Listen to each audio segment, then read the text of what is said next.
Bismillahirrahmanirrahim. Assalamualaikum warahmatullahi taala wabarakatuh. Pada kesempatan kali ini saya akan merefleksi dari materi empati dan perencanaan materi pembelajaran. Adapun agenda pada pagi hari ini, yakni yang pertama adalah perkenalan, yang kedua tujuan pembelajaran, yang ketiga menjawab pertanyaan, yang terakhir penutup dan ajakan. Perkenalkan, nama saya Iwan Pendarus, salah satu guru ekonomi di SMA Negeri 3 Satar Mese, Manggarai, Flores, NTT. Adapun tujuan dari pembuatan video ini adalah untuk merefleksi tentang materi empati dan perencanaan materi pembelajaran. Adapun masalah atau pertanyaan yang akan dibahas, yang pertama yakni adalah pengertian dan manfaat empati. Empati adalah kemampuan untuk memahami perasaan, pikiran, dan keinginan orang lain, namun pada saat yang bersamaan tetap terpisah dan menjadi diri sendiri. Itu adalah empati. Ini kemampuan kita untuk memahami perasaan orang lain. Adapun manfaat empati dapat mengerti perasaan, pikiran, dan keinginan orang lain, peka terhadap orang lain, dalam hal ini adalah siswa. Yang kedua, bisa memandang suatu keadaan dari sudut pandang orang lain, artinya bisa memposisikan diri sebagai orang lain. Selanjutnya, bisa menerima orang lain dengan apa adanya, yang dalam hal ini adalah menyadari kalau ada perbedaan antara seseorang dengan orang yang lain. Selanjutnya adalah bisa mengantisipasi situasi sehingga dapat memiliki atau menentukan sikap dalam kita bertindak terhadap keadaan yang dirasakan oleh orang lain. Adapun jenis empati, yang pertama adalah empati global, yakni rentan antara 0 sampai 1 tahun.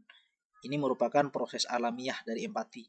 Yang kedua adalah empati egosentris, di mana anak mulai bisa membedakan antara kesedihan itu miliknya, kesusahan yang sedang menimpa orang lain bukan kesusahan miliknya. Dia sudah bisa membedakan mana kesedihan yang dirasakan oleh orang lain. Terus selanjutnya adalah empati kognitif, yakni dari rentan 6 sampai 10 tahun, di mana anak mulai memandang dari perspektif orang lain, khususnya orang yang sudah dikenal.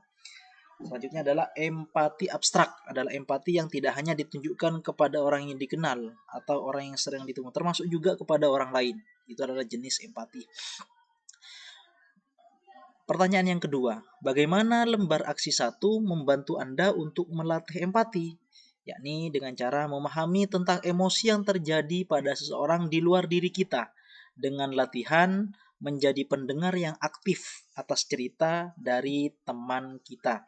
Makanya filosofinya seperti ini, kenapa Tuhan menciptakan kita 2 telinga dan 1 mulut. Jadi lebih mengarah kepada mendengarkan daripada omong. Terus selanjutnya adalah merancang kegiatan monitoring untuk mencapai tujuan yang telah disusun. Pertanyaan selanjutnya, tips yang menerapkan empati. Yang pertama adalah menjadi pendengar yang aktif. Yang kedua, merespon yang sesuai. Artinya pertanyaannya apa, jawabannya apa. Saat berbicara dengan peserta didik, menghindari gangguan yang muncul, misalnya handphone. Nah, ini merupakan adab dari bagaimana kita berkomunikasi dengan orang lain.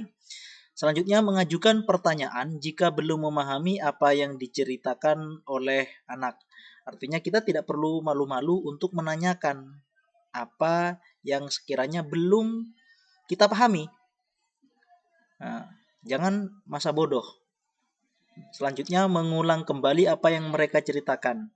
Ya, jadi kita di situ merepetisi, mengulang kembali apa yang mereka ceritakan. Saat berbicara tidak memotong pembicaraan orang. Jadi ini merupakan adab berbicara juga. Terus mampu memposisikan atau situasi, mampu memposisikan kita baik itu sebagai lawan bicara, baik di situ anak-anak ataupun orang lain. Terus yang terakhir adalah penutup, marilah kita ikuti kegiatan pelatihan gratis ini dari Kemdikbud sebagaimana yang telah saya cantumkan alamatnya di sini. Akhir kata dari saya ucapkan terima kasih. Selamat siang.